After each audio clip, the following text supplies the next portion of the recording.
you kind of, yeah, could take out the whole enemy team. Wow, Victor just get owned there. And are we going to get out here? No, we're not. We're not. We're not. However, oh, Nami goes down. Oh my god, fail harder. And Gangplank is going to take quite a bit of damage there from those minions. But obviously he has some lifesteal going. Oh, he does not. He does not have any lifesteal going. Okay. Then he's just going to take some damage, I guess. Yeah, it doesn't really matter. I mean, he's Gangplank. He can take quite a bit of damage. That's, of course, why I like him. He can take a lot of damage. And, well, that's how you win with him. You win with him because you can farm better than your opponent. Because you're going to stay in the lane where your opponent has to run out of the lane.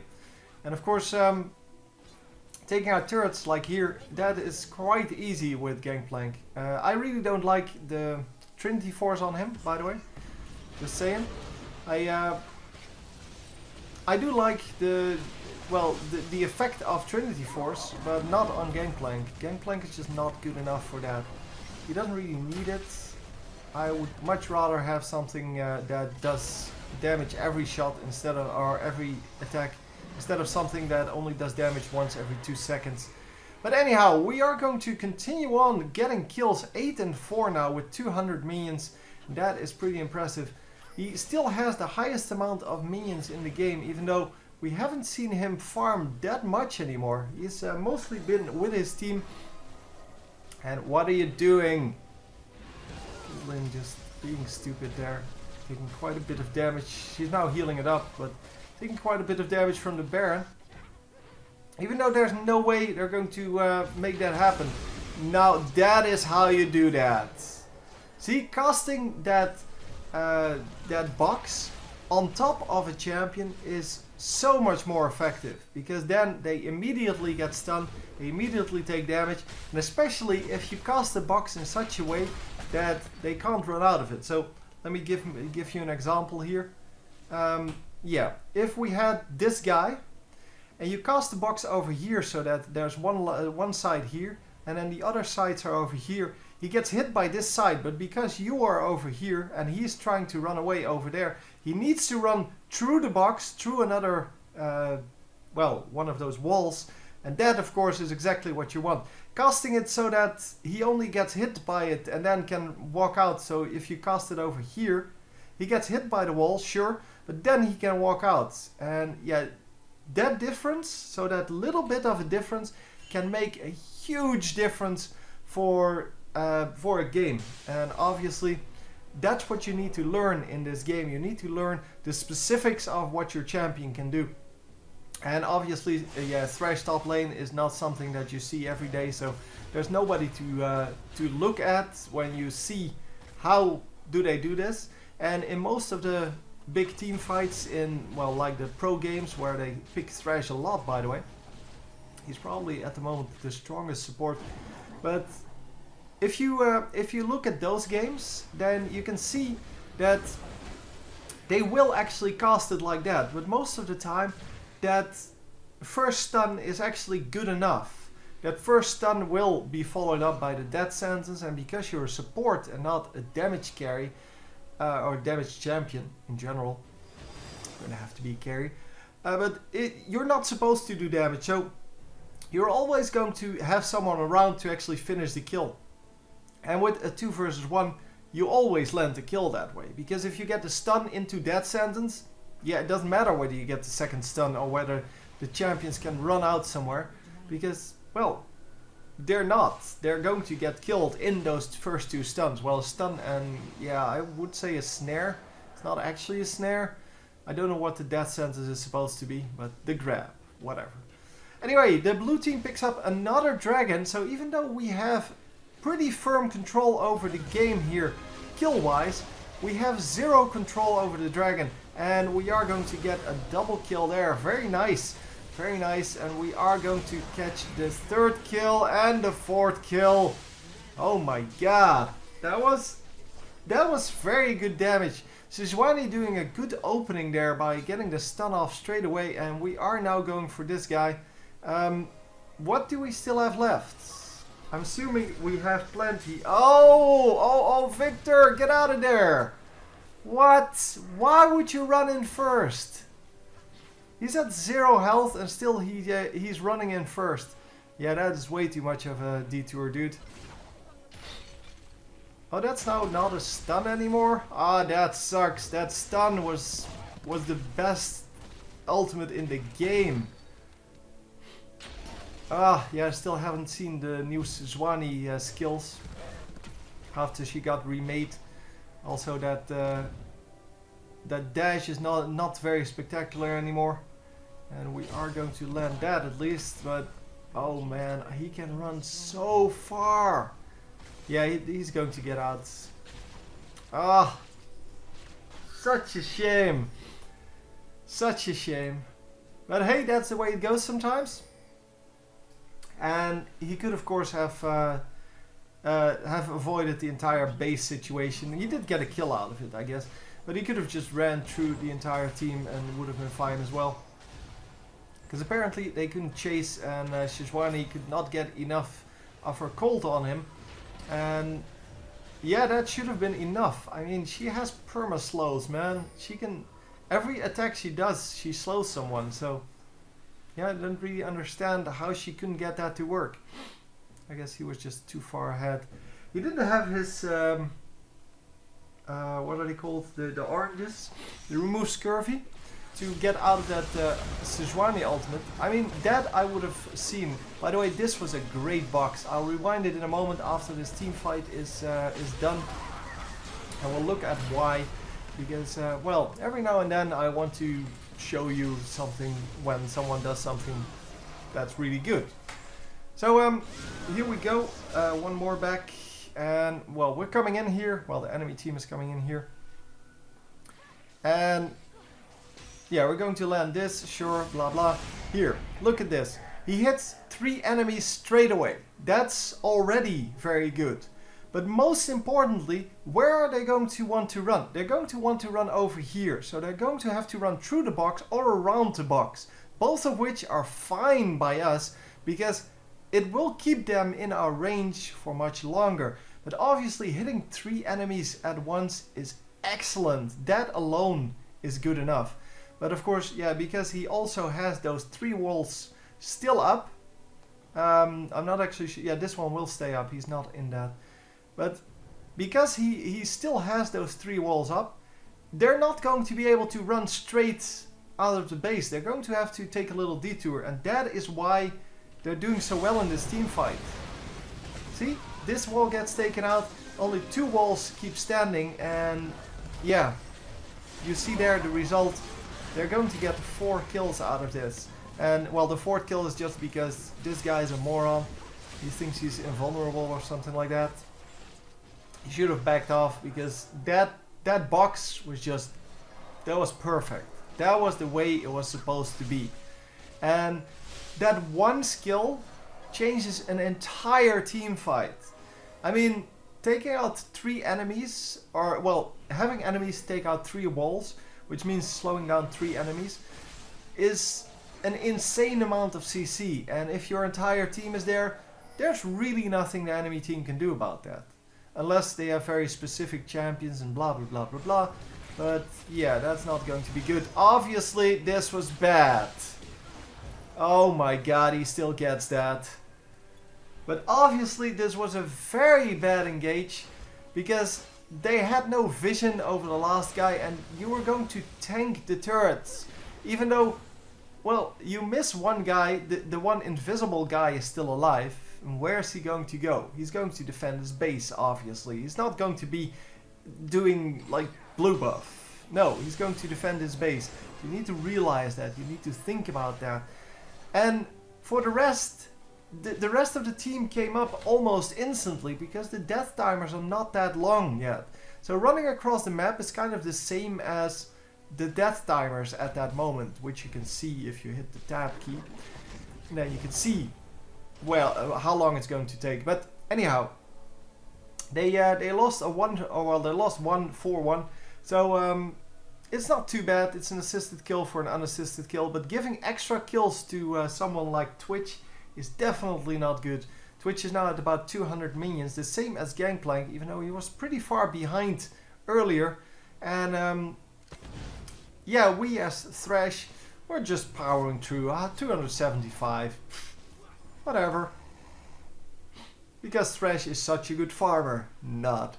No, normally he's not a very good farmer, but well, he can do very well. Of course, he has some AoE skills, and he has a nice attack, nice fast attack, and some decent damage. So really nothing to be said from that. So yeah, and now by now we have, of course, the Infinity Edge, the Blade of the Ruined King, and we have some attack speed here, and I guess some, well, random Guardian Angel. Now we're really just playing an AD carry at this point. The boots, of course, are cooldown boots, because he does want to have that CC available as often as possible. And yeah, that's because the rest of his team is kind of derping. They have plenty of CC, but they're not landing it. The stun platform from Victor is, of course, a derpy skill anyway. And the box goes down, catching one only, but it is going to be... Oh, yeah. It looked so good, and then it went to total crap. And I thought it was the Gangplank that they caught, but it was actually the Cho'Gath. And yeah, Cho'Gath is not someone that you want to, well, grab like that. It doesn't really matter. Anyway, let's go back to that team fight. I want to see that again. And I'm going to slow it down a little bit to half speed. And here was all still good. The ultimate goes down from Sejuani. I think at least, yeah, it looked like that. No, she didn't actually toss it yet, so it must have been something else. Doesn't matter. Everyone backs off on the enemy team, and yeah, then the ultimate here comes out from Sona on only the Gangplank, which is a very bad target. The ultimate from Caitlyn on the same Gangplank, which is a very bad target. Then the ultimate from that was the ultimate from Sejuani, right? Come on, why else are they all glowy? Anyway, the box comes down over here, only catching the Cho'Gath. So the squishies, Nami and Twitch are still alive. Oh, and of course the Xerath. They are still alive, they are at full health, and really they didn't take any damage there. Twitch goes down to a very simple attack there from Victor, which could have happened straight at the beginning, because he was full health now, he was full health at the beginning of the fight. As long as you focus those guys, so the squishies, you can never lose a team fight. Gangplank is not going to kill your entire team. It's very hard to carry any team with Gangplank with a reasonable score. I mean, 8 and 6 is a reasonable score. Unless you go 30 and 2, or 30 and 0, I should call it. Then otherwise you're not going to carry. Because you're going to pick up a lot of minions, sure. But most Gangplanks will build very tanky in the beginning. So once they realize they need to carry, it takes a lot of money. Because, well, especially if you go for Trinity Force being 4,000 gold. It's yeah, it's expensive. So normally if you then switch to like Infinity Edge, imagine Infinity Edge, Blade of the Ruined King kind of strategy. That's like another 6,000 gold, which will take a lot of kills. And of course he doesn't have them here, so he couldn't really do that at all. So you can just let him live. Same goes for that Cho'Gath. Cho'Gath only has his ultimate, and then he has some CC, but the CC really doesn't matter too much unless your entire team gets caught by it. But then again, it's only once during a fight, so you take one. You take that CC once and then it's out of the game.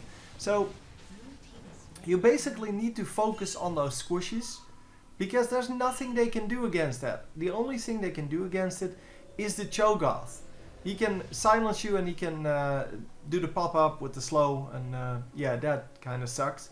But even if you do that, so even if you run into that with your entire team, you should still be able to do that. You should still be able to just get their entire, well, back line, the squishies.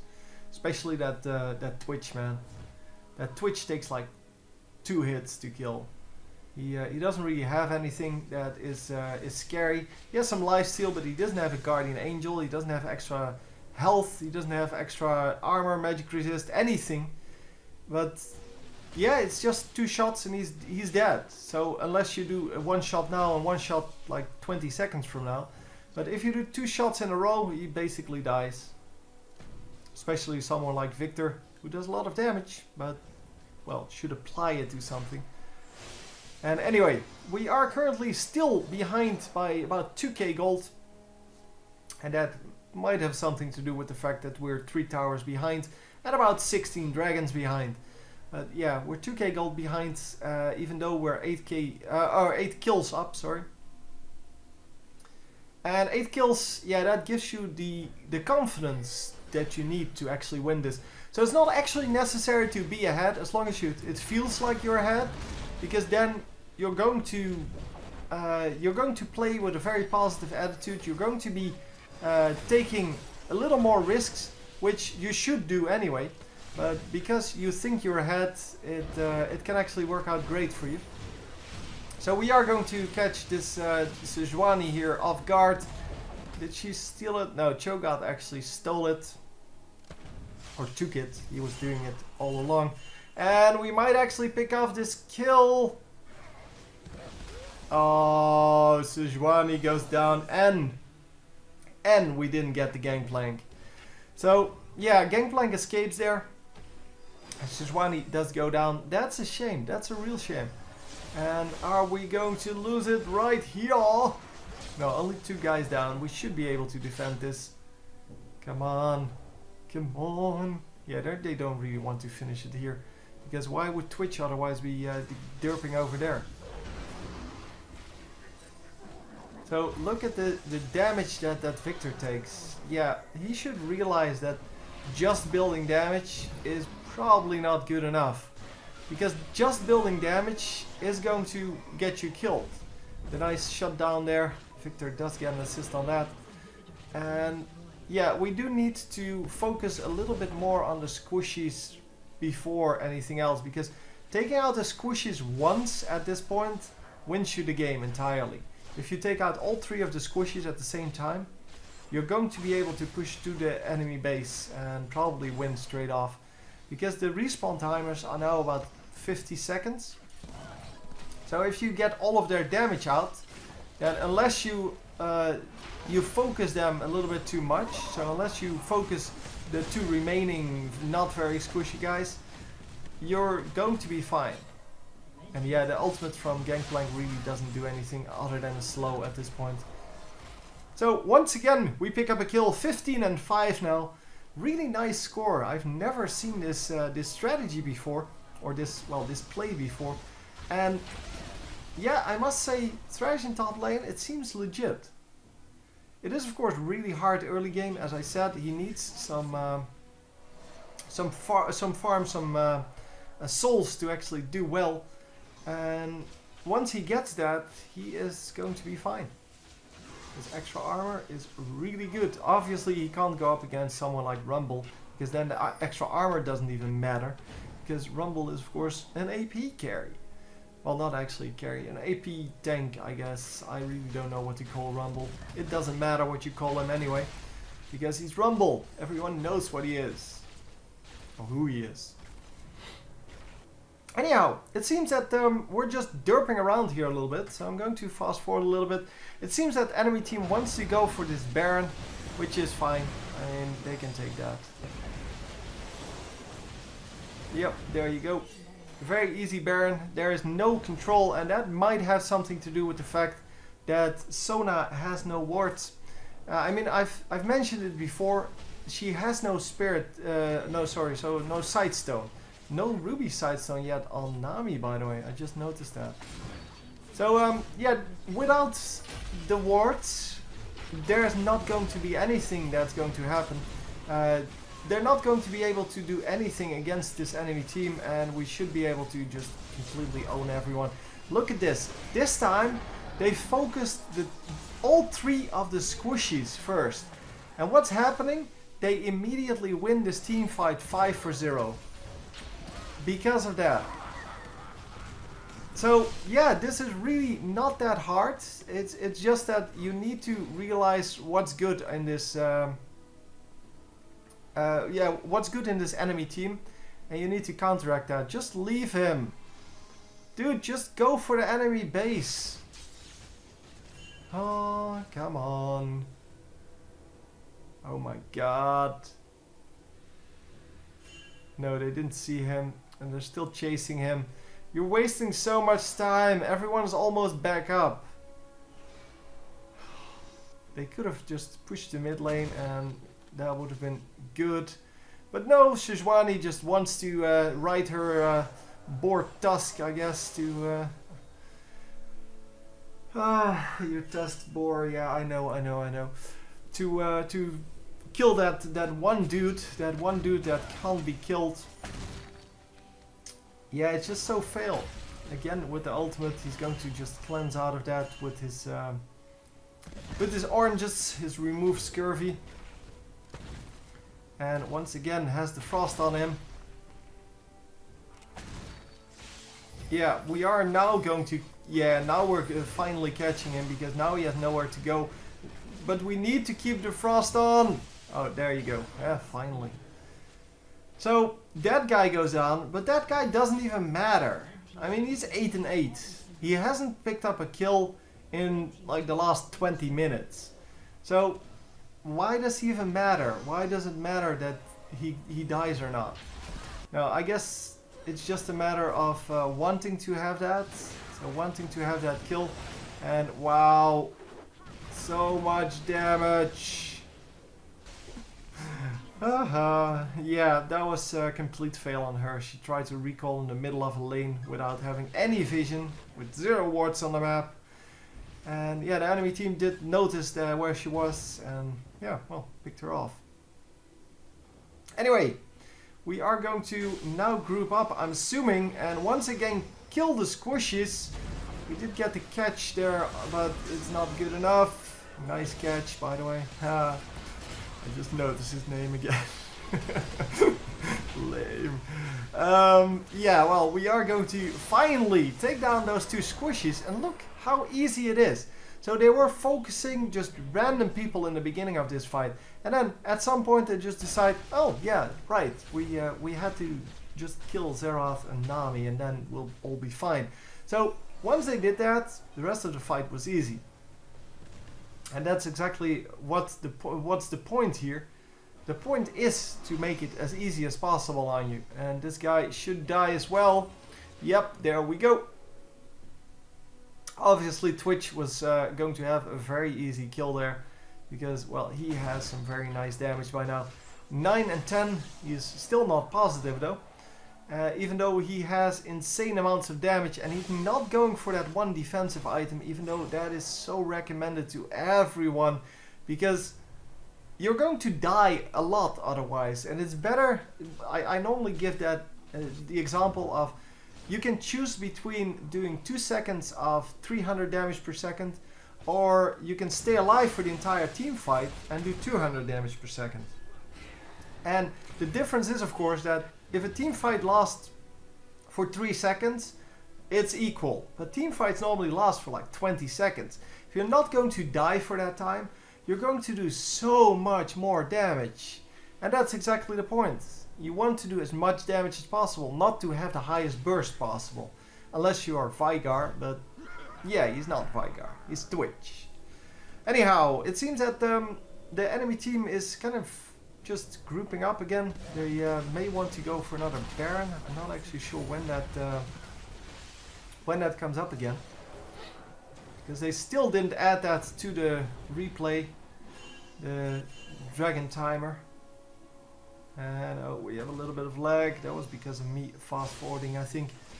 But 51 minutes in, and yeah, it's kind of time to start doing something. By this time, of course, the death timers will be pretty long,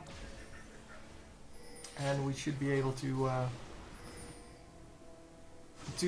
well, if we catch them, we should be able to push the enemy base and just kill it.